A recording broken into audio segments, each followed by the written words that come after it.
দেখো আজকে আমরা যে এক্সপেরিমেন্টটা করব এটা হচ্ছে experiment number 9 RC series circuit, ঠিক আছে।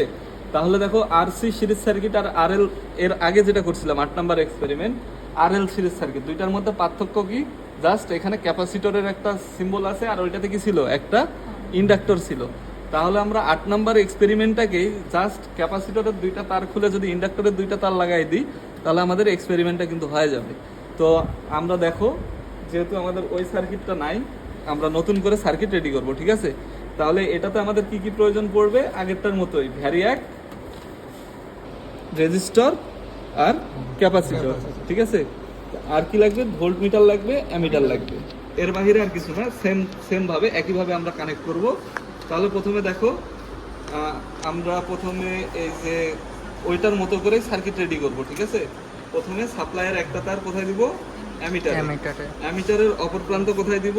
ক্যাপাসিটরে, ঠিক আছে।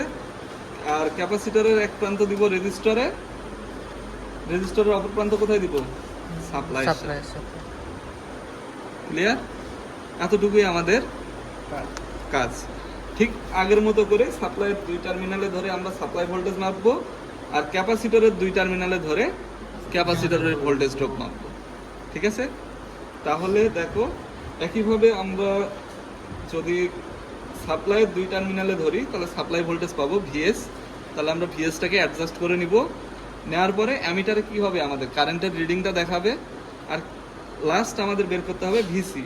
তাহলে ক্যাপাসিটরের যে দুই টার্মিনাল আছে, ক্যাপাসিটরের দুই টার্মিনালে ধরলে আমরা ক্যাপাসিটরের ভোল্টেজ ড্রপ দেখতে পাবো। তাহলে এটাকে আমরা লিখবো ভিসির ব্লকে, ঠিক আছে।